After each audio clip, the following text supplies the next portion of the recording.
Child victim of gun violence in our area, this time in North St. Louis County. A 9-year-old child was shot in his bedroom inside his Glasgow Village home on Spring Garden Drive. The boy makes 3 children hurt in gun violence since Monday. And with crime top of mind, tonight religious leaders from all around the country are in St. Louis to talk about this crime crisis harming our children. Our Deion Broxton is putting it into focus. About 9 o'clock, we started hearing gunshots. A North County family became victims of a troubling trend in the St. Louis region Wednesday. Like, Jason got shot, Jason got shot. Another child shot. Luckily, Jason survived, but 2 other children died this week. But we're glad to be here in St. Louis today.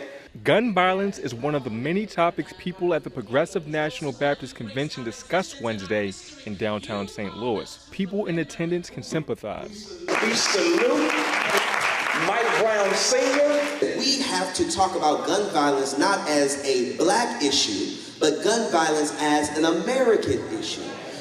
There is no other country in the world that has an addiction to guns the way America has an addiction to guns. Local activists hope local solutions can help. We're not anti-gun. We are pro-common sense gun laws. And so I think the mayor's signing of the ordinance the other day that prohibited the open carry in the city, I think that's a great first step. Reverend Darrell Gray says politicians can help provide a safe space with programs at churches and black communities. Our churches can do it. Our churches have the credibility, they've got the infrastructure, they've got the volunteer base, and most of our churches are connected with nonprofits. Gray says past partnerships with state and local leaders have helped with keeping kids out of trouble. Gray uses after-school programs as an example.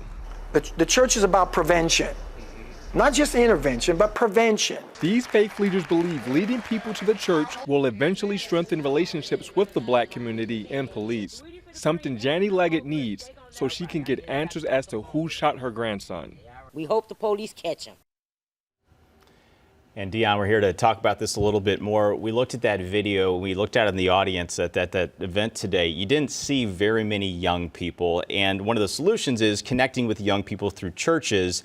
And we also know that fewer young people are going to church. So how do these leaders kind of bridge that gap and connect with these young people through church? That's one of the questions that the media asked. I should say that I grew up in the black church, and I attended those events where you would have lock-ins and, learn about the Bible and things like that. But Reverend Darrell Gray, he talked about youth events. We've seen this with the mayor in other cities around the country where you try to have events over the weekends where kids tend to get in trouble, sports, games, and you want to provide snacks, things like that for kids.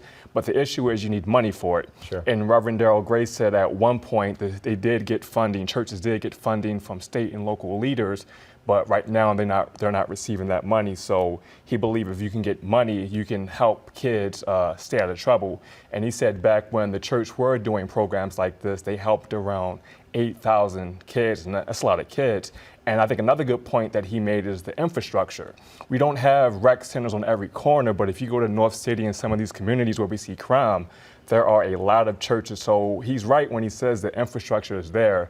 I think the big thing now is to get those kids inside these churches. And I don't think they're necessarily trying to preach religion to these kids.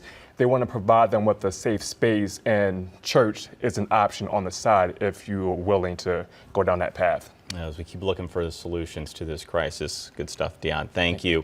Well, we continue to say it. Get a gun lock. Several police departments offer them, along with BJC Health and SSM Health. You can head over to the KMOV News app to find out where exactly you can get one.